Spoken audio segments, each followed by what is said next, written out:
Hello students and welcome back to the series of Chronicles of Triumph. फिर से एक बार उन योद्धाओं की कहानी, उन योद्धाओं की ज़बानी जिन्होंने अपने लक्ष्य को पाने के लिए दिन रात एक कर दिए। मेहनत क्या होती है, रेजिलियंस क्या होता है, ग्रिट क्या होता है, पेशेंस क्या होता है और अपने लक्ष्य की चाह क्या होती है, ये प्रूव कर दिखाया। इस बार का विक्टर है हमारी सुचिता घुले। सुचिता का मुझे अच्छे से याद है, इंटरव्यू से रिजेक्शन क्या होता है ये सुचिता से पूछिए। कितनी बार ट्राई करने के बाद जब प्री भी क्वालिफाई नहीं होता है तो ये सुचिता से पूछिए। मेंस में से जब रिजेक्शन मिलता है तो क्या फील होता है ये सुचिता से पूछिए। और फाइनली जब रिजल्ट की जीत की खुशी तुमको एक नोटिफिकेशन, एक मेल और एक सिलेक्शन लेटर के फॉर्म में आती है, वो खुशी क्या होती है ये भी आप सुचिता से सुने आज। तो बेसिकली आज की हमारी chronicle of triumph victor number 9 है सुचिता घुले। सुचिता की कहानी, सुचिता की जुबानी। But Suchita, SSA will always be proud of you for your achievements, for your efforts, for your hard work, and definitely above all for your consistency. So Suchita, it's all over to you now. Hi friends, माझं नाव घुले सुचिता बाळासाहेब. मी सध्या union bank of India Ghulewadi Sangamner इथं assistant म्हणून कार्यरत आहे. 2018-19च्या IBPS exam through माझं selection झालं आहे. प्रथमतः तर मी फातिमा मॅम आणि शुभम सरांचं मनपूर्वक धन्यवाद देऊ इच्छिते, कारण माझं पूर्ण बँकिंगच्या प्रवासात त्यांचा खूप मोलाचा वाटा राहिला आहे. सो थँक्यू फातिमा मॅम आणि शुभम सर. माझी बँकिंग जर्नी तशी ऑर्डिनरीच आहे, पण ह्या बँकिंगच्या जर्नीमधनं, थ्रूआउट जर्नीमधनं मला एक गोष्ट मात्र कळाली की जर तुमचे प्रयत्न प्रामाणिक असतील, तुमची इच्छाशक्ती असेल, तर तुम्हाला तुमचं एम मिळवण्यापासून कोणीच रोखू शकत नाही. तुम्ही तुमच्या यशापर्यंत नक्कीच पोहोचू शकता. आणि हेच माझ्या बाबतीतही घडलं. 2016ला मी BTech पासआउट झाली ॲग्रिकल्चर इंजिनिअरिंगमधनं, आणि पुढे माझ्यासमोर प्रश्नचिन्ह होतं की आता करायचं काय. मग ठरवलं की आता आपण SOचं प्रिपरेशन करायचं, स्पेशलिस्ट ऑफिसरसाठी प्रिपरेशन करायचं. मी आणि माझ्या 4 मैत्रिणी असा आमचा एक छानसा ग्रुप होता. आम्ही आमचं SOचं प्रिपरेशन स्टार्ट केलं. आमचं एम म्हणजे आमचे पूर्ण टार्गेट्स ठरलेले होते. आमचा प्लॅन झालेला होता की आम्ही BTech पासआउट असल्यामुळे आमचं मॅथ्स रिझनिंग थोडंफार बरं होतं, मॅथ्स बरं होतं. सो आम्ही मॅथ्स रिझनिंगमध्ये स्कोअर करायचा ठरवला. ॲग्रिकल्चर थोडंसं अभ्यास करून आपण side by side overall scoring काढू शकतो, असा एकंदरीत प्लॅन होता. आणि आम्ही मॅथ्स रिझनिंगचा त्या मानाने बऱ्यापैकी अभ्यास करायला सुरुवात केली होती. SOचा अभ्यासही चालला होता. SOसाठी आम्ही सुंदा, व्हॉल्यूम 1, व्हॉल्यूम 2, तमिळनाडूची question bank, Katyayan, Reddy, principle of agronomy सगळे बुक्स वाचले होते. सगळ्या बुक्सची रिव्हिजनही केली होती. SOचाच खूप चांगला अभ्यास झाला होता. ऐन दिवाळीच्या वेळेस आम्ही 4-1 दिवसासाठी सुट्टी काढून घरी आलो होतो नुकतंच. आणि 4-1 दिवसाची सुट्टी संपतच आली होती की आम्हाला अशी गोष्ट कळाली की SOचा पॅटर्न बदलला आणि आता फक्त मॅथ्स, म्हणजे क्वांट, इंग्लिश आणि रिझनिंग फक्त क्वालिफाईंग आहे आणि टोटल सगळं स्कोरिंग ॲग्रिकल्चरच्या मार्क्सवर. एक धक्काच बसला होता. पण ठीक आहे म्हटलं की आपल्याकडे अजूनही 3 महिने आहेत. नोव्हेंबर, डिसेंबर, जानेवारी 3 महिने होते. 3 महिन्यात आपल्याला जितकं कोपअप करता येईल तितकं करून आपण ॲग्रिकल्चरवर सब्जेक्ट काढायचा. पण एक आमचा स्ट्रॉंग पॉईंट कुठे होता तो मॅथ्स आणि रिझनिंगचा, तो कुठेतरी मागं पडला होता. आम्ही ॲग्रिकल्चरच्या अभ्यासाला सुरुवात केली. बऱ्यापैकी अभ्यास झाला होता, म्हणजे जवळजवळ सगळाच व्यवस्थित अभ्यास केला होता आणि जानेवारीच्या एक्झाम्स दिली. परंतु एक्झाम पॅटर्न जसा बदलला तसा एक्झामचे क्वेश्चन विचारायची पद्धतही बदलली. ती थोडीशी आम्ही कुठेतरी लक्षात घेतली नसावी, म्हणून आम्हाला तिथे निराशाच आली आणि आमचा SOचा रिझल्ट काही आला नाही. सो मग थोडंसं नर्वसनेस होताच.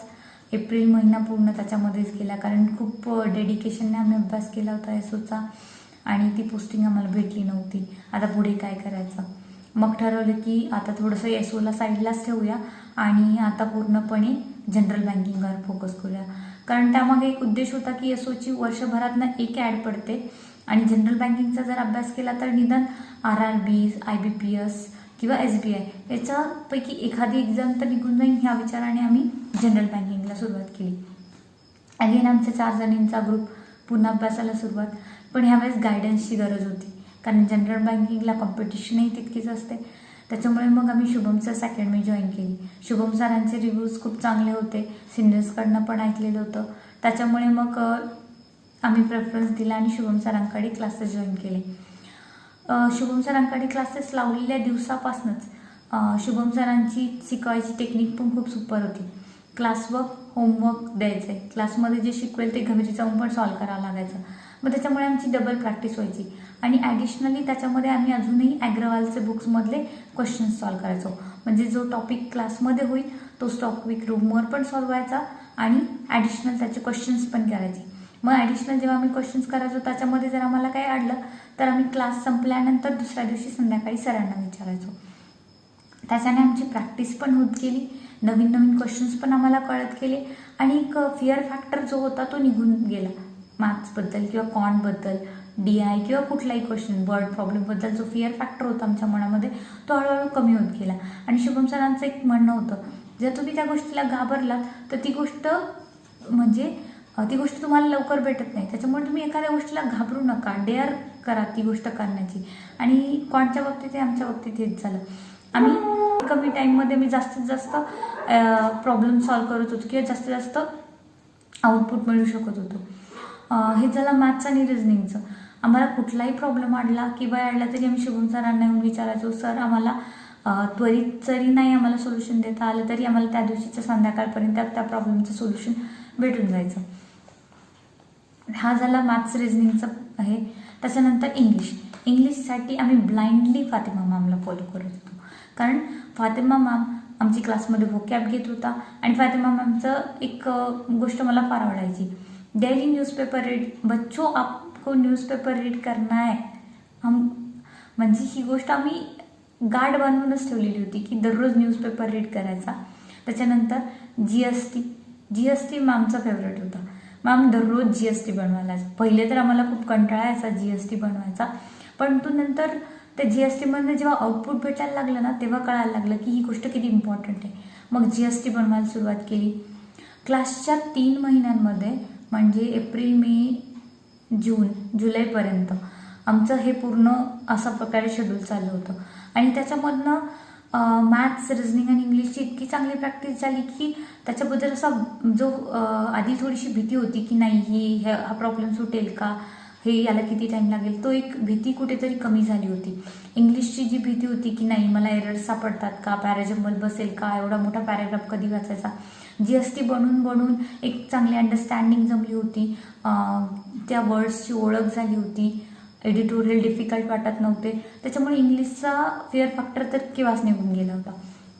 अशी एकंदरीत सिच्युएशन होती.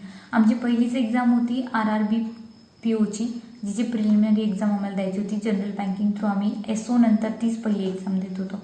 त्याच्यामुळे मग आम्ही GKलाही थोडीफार सुरुवात केली होती. आम्ही डेली करंट अफेअर्स करायचो, मंथली करंट अफेअर्सच्या कॅप्सूल्स आम्ही डिस्कस करायचो दोघींमध्ये. त्याच्यामुळे एक थोडंसं GKवर पण थोडीशी कमांड यायला लागली होती. पण अजून बँकिंग अवेअरनेसचा वगैरे तितका काही अभ्यास झालेला नव्हता. मग आम्ही IBPS RRBची प्रिलिमिनरी एक्झाम दिली आणि त्याच्या पुढे असिस्टंटची एक्झाम होती, तिच्या अभ्यासाला लागलो. फायनली 15 दिवसात रिझल्ट आला आणि आमची पहिली एक्झाम, प्रिलिमिनरी एक्झाम क्लिअर झाली. तर मी खूप खुश होतो, मी चौघीजणी, की आमची प्री एक्झाम क्रॅक झाली. मग आता एक थोडासा कॉन्फिडन्स आला होता की नाही आता प्रिलिमिनरी एक्झाम क्रॅक झाली म्हणजे आता पुढच्या एक्झाम्सही क्रॅक होते. आणि तिथून पुढच्या आमच्या सगळ्या एक्झाम्स कंटिन्यू क्रॅक होत गेल्या. म्हणजे RRB PO म्हणजे प्रिलिमिनरी एक्झाम्स सगळ्याच, RRB PO clerk, IBPS clerical, PO, SBIची clerical exams, NICL assistant, RBI assistant, या सगळ्या एक्झाम्स आम्ही एकदम फ्लोमध्ये सगळ्या एक्झाम्स क्रॅक होत होत्या आणि सगळ्यांच्या मी मेन्स दिलेल्या होत्या. फायनली RRB POची मेन्सचा रिझल्ट लागला. मेन्सचा रिझल्टही आला होता. इंटरव्ह्यूची डेट आली आणि इंटरव्ह्यूचं छानसं प्रिपरेशन केलं आणि इंटरव्ह्यू पण देऊन आलो. 1 तारखेला 2018च्या 1 तारखेला रिझल्ट लागला RRBचा. RRB PO आणि RRB क्लर्क दोन्ही रिझल्ट आलेले नव्हते. त्या पूर्ण वर्षभरात जवळजवळ 9 ते 10 एक्झाम्स प्री क्वालिफाय झाल्या होत्या. 9 ते 10 मेन्स दिलेल्या होत्या. एप्रिल अखेरपर्यंत असं वाटत होतं की एक तरी एक्झामचा रिझल्ट येईल, आणि एप्रिल अखेरपर्यंत सगळ्या एक्झामचे रिझल्ट्स लागत गेले. एकही फायनल रिझल्ट आला नाही. खूप मोठी डिसअपॉइंटमेंट होती आमच्यासाठी. त्याच्यानंतर नव्हती. मग बॅकपॅक केली घरी. म्हटलं आता नाही करायचं, आता बस. मग घरी आल्यानंतर थोडंसं विश्रांती घेतली की आता नाही होऊ शकत माझ्याकडनं. इतक्या एक्झाम्स दिल्या, एवढ्या एक्झाम्स क्वालिफाय केल्या, तरी फायनल एक पण रिझल्ट नाही. हे माझ्यासाठी बनलेलंच नाही असं डोक्यात आलं, आणि म्हटलं आता मी काही प्रिपरेशन करणार नाही, आता बस झालं. पण मग फॅमिली मेंबर्सने थोडंफार समजावलं की, आणि फ्रेंड्सही सांगत होती की नाही एक आपण लास्ट चान्स देऊन बघू. मग म्हटलं ठीक आहे, एकदा औरंगाबादला बघून जाऊन येऊ. मग मम्मी पप्पांचं चाललं की नाही तू घरी राहूनच अभ्यास कर, इथून तुला वाटेल तितके दिवस एक्झाम दे, काही प्रॉब्लेम नाही. पण तिथं जे वातावरण होतं त्याची चांगली सवय झाली होती, आणि कॉम्पिटिशनचा अंदाज येत होता, म्हणून पुन्हा औरंगाबादला गेली. आता ठरवलं होतं की नाही आता करू नाही तर मग बस, ही सिच्युएशन होती. फायनल होतं, करायचंच, याच्या पुढे अजून जास्त टाईम मी देऊ शकत नव्हती. मग शुभम सरांना जाऊन भेटली. गेल्यानंतर मग शुभम सरांनी आमच्याच सारखे ज्यांचे मागच्या वेळेस प्रिलिम्स सगळ्या क्वालिफाय आणि मेन्स नाही निघाली किंवा इंटरव्ह्यूमधनं रिजेक्ट झाले, अशा आमच्या 5-6 जणांचा एक ग्रुप बनवला, आणि त्या ग्रुपमध्ये आम्हाला डिस्कस वगैरे करायला लावलं. मग आम्ही आमचा ग्रुप बनला. आम्ही आधी बघितलं, सर म्हणे बघा तुमचं जमतं आहे का, तुम्ही एकमेकांबरोबर अभ्यास करू शकता का. आम्ही अभ्यास केली, बसायला सुरुवात केली. नंतर आम्हाला कळायला लागलं की आमच्या सगळ्यांच्या चुका सारख्याच होत्या. आम्ही सगळे सेम गोष्टीमध्ये कमी पडत होतो. मग त्याच्यावर उपाय पण आम्ही शोधला. मग सुरुवात केली जीकेपासून. आम्ही स्टॅटिक जीकेला आधी सुरुवात केली. आता मला काही बेसिक्स करायचे नव्हते. आमचे बेसिक्स बऱ्यापैकी झाले होते. आम्हाला फक्त स्पीड वाढवायचा होता, जीकेचा चांगला अभ्यास करायचा होता, बँकिंग अवेअरनेस करायचं होतं. जिथे जिथे आम्ही कमी पडत होतो तिथे आम्हाला कवर करायचं होतं. त्याच्यानंतर आम्ही मे-जूनपासून सुरुवात केली. एप्रिल तर असाच गेला होता. मग मे-जूनला मी औरंगाबादला गेली. तिथून आमच्या ग्रुपने एक नोटबुक बनवली. आम्ही प्रत्येक स्टेटचं नाव वरती लिहायचो. तिथे खाली त्याचे CM, गव्हर्नर, रिव्हर्स, तिथे कुठल्या रिव्हर्स आहेत, तिथल्या कुठल्या नवीन स्कीम्स आलेल्या आहेत, तिथले CM कोण आहे, तिथं कुठले फेस्टिवल्स होतात, तिथे कुठला डान्स आहे, हे सगळं आम्ही लिहून काढायचो. कारण स्टॅटिक जीकेला याच्यापैकी एखादा क्वेश्चन दिसायचा, पण आम्हाला तो एका क्वेश्चनची पण रिस्क घ्यायची नव्हती. म्हणून आम्ही 29 स्टेट्सचे ही सगळी स्टॅटिक डाटा लिहून काढला होता. सेम कंट्रीजचं पण केलं होतं. ही कंट्री न्यूजमध्ये आहे, मग ही कंट्री, तिची कॅपिटल कुठली, तिची करन्सी कुठली, तिथले प्रेसिडेंट कोण आहेत, तिथले प्राईम मिनिस्टर कोणी, ह्या गोष्टी पण आम्ही खूप वारंवार रिवाईज केल्या होत्या. आमच्या ग्रुपमध्ये 6-7 मेंबर असल्यामुळे प्रत्येकाची वे ऑफ थिंकिंग वेगळी होती. त्याच्यामुळे प्रत्येकाच्या आयडियाज वेगळ्या होत्या, लक्षात ठेवण्याची ट्रिक वेगळी होती. मग मला जर एखादी गोष्ट लक्षात राहत नसेल तर मग एखादा समोरचा ही अशी गोष्ट लक्षात ठेव म्हणजे ती लक्षात राहील. आणि मग हसत खेळत एक चांगल्या प्रकारे जीकेचा अभ्यास चालू झाला होता. स्टॅटिक डाटा आम्ही असाच केला. बँकिंग अवेअरनेसचा आम्ही काय केलं, एक नायकची कॅप्सूल होती, म्हणजे कॅप्सूल पूर्ण प्रिंट आउट काढली होती, आणि तिच्यामध्ये रेपो रेट, रिव्हर्स रेपोर्ट अशा बेसिक डेफिनेशन्स वगैरे होत्या. त्या मी वाचायचो. ज्याला ती डेफिनेशन कळेल ती व्यवस्थित इलॅबोरेट करून सांगायचं, किंवा एखादा आम्ही बँकर आणायचो किंवा कोणी पण की ज्याला ह्या कन्सेप्ट माहिती आहेत त्याच्याकडनं आम्ही समजून घ्यायचो आम्ही ग्रुपमध्ये बसून, आणि मग एखाद्याला नाही समजली की मग त्याला समजून सांगायचो. त्यांनी स्वतःचं पण व्यवस्थित व्हायचं आणि समोरच्याचं. असं आम्ही बँकिंग अवेअरनेसचा पण बऱ्यापैकी अभ्यास केला. मग तो अभ्यास तर चांगला चालला होता, पण कुठेतरी मोटिवेशन फॅक्टर कमी पडत होता की नाही बाबा, मागच्या वेळेस पण आपण एवढा अभ्यास केला होता, प्रिलिमिनरीज दिला होता, मेन्स दिलं तर, इंटरव्ह्यू दिलं होते, फायनल सिलेक्शन तर कुठलंच नाही झालं. तर मग ह्यावेळेस असंच झालं तर मग आम्ही शुभम सरांना जाऊन भेटायचो की सर असा इश्यू आहे, जर ह्यावेळेस पण नाही झालं तर. मग शुभम सरांना एक विकली टॉकचं एक आयडिया सुचली. मग शुभम सर आम्हाला विकली एक चार्जिंग करायचे, आमचे विकली टॉक घ्यायचे. विकली टॉकने आम्हाला याचा फायदा झाला की आठवडाभराचा मी आमचं शेड्यूल सर आम्हाला बनवून द्यायचे की आठवडाभरात तुम्हाला असा अभ्यास करायचा आहे, ही एक्झाम आहे तर तुम्ही त्या ओरिएंटेशनने अभ्यास करा. तुम्हाला एवढे दिवसात हे एवढं कंप्लीट झालं पाहिजे, इतक्या मॉक टेस्ट दिल्या गेल्या पाहिजे, मॉक टेस्टचा स्कोर सध्या हा येतो, असं सर सगळं वीकली टॉकमध्ये कव्हर करायचे, जेणेकरून आम्हाला एक आयडिया यायची की ह्या आठवड्याभराचा प्लॅनिंग कसा पाहिजे.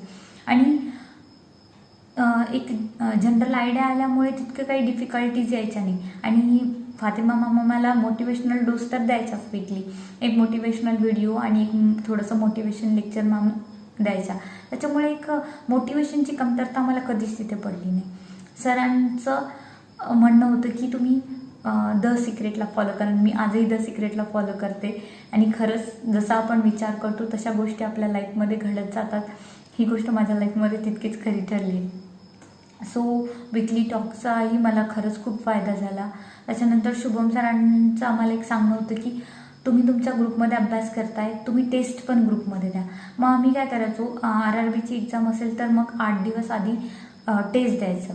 मग माझा स्कोर जर 22 येत असेल आणि तुझा 25 येत असेल तर 3 मार्काचा फरक कुठे पडला, मग तू कुठल्या क्वेश्चनला कमी वेळ घालवला, कुठल्या क्वेश्चनला जास्त, याचा अनालिसिस आम्ही ग्रुपमध्येच करायचो. त्याचा फायदा मला खूप जास्त इंडिव्हिज्युअली फायदा झाला. कारण माझं रिझनिंग थोडं बरं होतं पण माझं मॅथ्समध्ये स्पीडी कॅल्क्युलेशन्स नव्हते होत. मग कारण माझे पाडेपाठ नसायचे, मग माझ्या मैत्रिणींनी माझ्याकडनं थोडे थोडे विचारून पाडेपाठ करून घेतले. माझे जिथं 15पर्यंत पाडेपाठ होते तिथे माझे 25पर्यंत पाडे झाले ग्रुप डिस्कशन्समधनं किंवा ग्रुपमध्ये विचारल्यामुळे. मला ग्रुप डिस्कशनचा खूप फायदा झाला आणि एकतर बोलण्याची सवय लागली, त्याचाच फायदा इंटरव्ह्यूमध्ये पण झाला. फायनली SBIची एक्झाम झाली आमची. SBIमध्ये तर रिझल्ट नाही आला पण मग आमच्या ग्रुपमधलं 1-2 जणांचं सिलेक्शन झालं. तो एक आनंद होताच आणि थोडं दुःखही होतं की आपल्या ग्रुप मेंबरचं सिलेक्शन होतं आहे, आपलं नाही होतं आहे. म्हणून पुन्हा त्यांनी एक मोटिवेशन दिलं की नाही, आता आम्ही करून दाखवलं तर तुम्ही ते नक्कीच करून दाखवू शकता. मग एक सपोर्ट भेटला, एक मोटिवेशन भेटलं आणि पुढे NICLची एक्झाम क्रॅक झाली. तिथे वेटिंग लिस्टमध्ये नाव आलं म्हणून जरा बरं वाटलं. त्याच्यानंतर पुढे होतंच IBPS clerical, IBPS PO. IBPS क्लर्कची प्री निघाली होती, मेन्स बाकी होती. IBPS POची क्लरिकल दिली होती, मेन्स दिली होती आणि इंटरव्ह्यू बाकी होता. IBPS इंटरव्ह्यूचा एक किस्सा आहे. असा होता की IBPS POला मेन्सचा पेपर थोडासा डिफिकल्ट गेला होता एवढं माहिती होतं, म्हणजे स्कोरिंग तितकंसं होणार नव्हतं. त्याच्यामुळे स्कोर करणं इंटरव्ह्यूमध्येच गरजेचं होतं. त्याच्यामुळे इंटरव्ह्यूचे ज्यांचे सिलेक्शन झालं होतं ते सगळे असे संध्याकाळी बसायचे, एक आमचं पॅनल बनवायचं आणि एकेका कॅन्डिडेटचा आम्ही स्वतःच इंटरव्ह्यू घ्यायचो. म्हणजे माझा इंटरव्ह्यू घ्यायला तेच समोर पॅनल, मग ते असं घुमून फिरून त्यांना वाटेल तसे क्वेश्चन विचारायचे.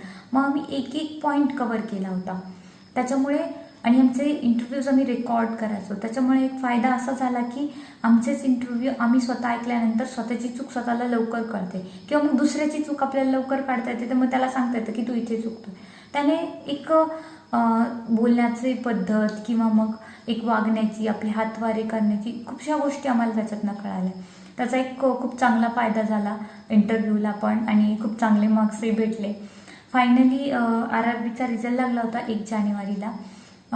RRBचा रिझल्ट तर अनफॉर्च्युनेटली आला नाही, पण 1 एप्रिलला मात्र IBPS क्लरिकलचा रिझल्ट लागला, IBPS POचा रिझल्ट लागला. IBPS क्लर्कमध्ये मला युनियन बँक ऑफ इंडिया भेटली होती आणि IBPS POचा रिझल्ट वेटिंगला आला होता.